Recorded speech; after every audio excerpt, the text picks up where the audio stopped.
Russell Martin sends a high drive to left and has hit his first home run in his second stint as a Dodger. What has this been like for you, man, coming back to LA? Oh, it's been great. Just getting back to where it all started. I remember my first game like it was yesterday. Russ Martin, a line drive double to right to drive in two. First major league hit, first two major league RBIs. And I think it's something like 13, 14 years ago now, so time flies, but it's been wonderful. I mean, the people, the fans, the weather, I love this city and I love the fans and I love everything about it. Do you remember what you mean? Because you were like a kid when you first came into the game and you were with the Dodgers. Do you remember your mindset back then in contrast to now? Yeah, well, I'm still a kid now. I'm just a little older, so still playing a kid's game. But a lot has changed since then. I have a baby now, 6-month-old, so that obviously is life-changing in its own. Thank you.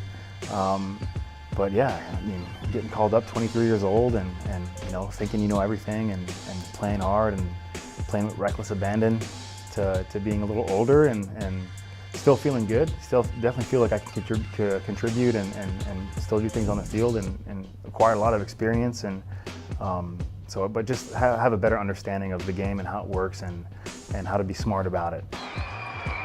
High fly ball into left field. He has hit a grand slam. Do you remember the clubhouse and the environment back then in contrast to now? Half the clubhouse was young and the other half was more veteran guys who had been around for a long time, and I don't think all the young guys got along with all the older guys. I kind of had no choice. When you're a catcher, you have a pitching staff to take care of, and so I was kind of caught in between that.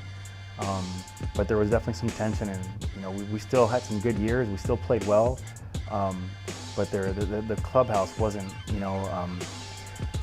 as solid as you see now. Now there's still a mix of younger and older players, but everybody seems to get along and everybody seems to be on the same side of the rope, pulling towards a common goal. How surreal is it for you to be catching Kershaw again? And what was it like back then, and then when you caught him during these bullpen sessions now? When he was young, he obviously had a lot of ability, explosive fastball, great curveball, and he had a changeup he was working on at the time. So he was pretty much a three-pitch guy. And now one of his best pitches are, a slider. When I caught him, he didn't even have a slider, and it's, over the years, I think that's became one of his best pitches. So, he's evolved, as a person, as a competitor, and it's just nice to get back and behind the plate and just to see him do his thing. He's one of the greatest that's ever done it, and he's still working his way back to that. So he's just a pleasure to catch just because of his attitude and his competitive spirit. Nobody wants it more than him. What about the responsibility of joining a team and a staff where this team has gone to the World Series? There are different expectations here. Does that put more pressure on you? It's a good kind of pressure. But those years are over. Like last year, it doesn't help you win this year, and I don't think you get there living in the past. So obviously, it's an accomplishment to get to the World Series. Only 2 teams make it out of 30, so that's pretty special. But I think you want to move on, and this is a fresh year, and just because you made the last 2 years doesn't mean that you're going to make it automatically. You got to work day in, day out. Stay healthy and just give your best effort every single day. And it's cliche to say that, but that's how it is. Tomorrow's never promised, so you got one day at a time and do your best that day.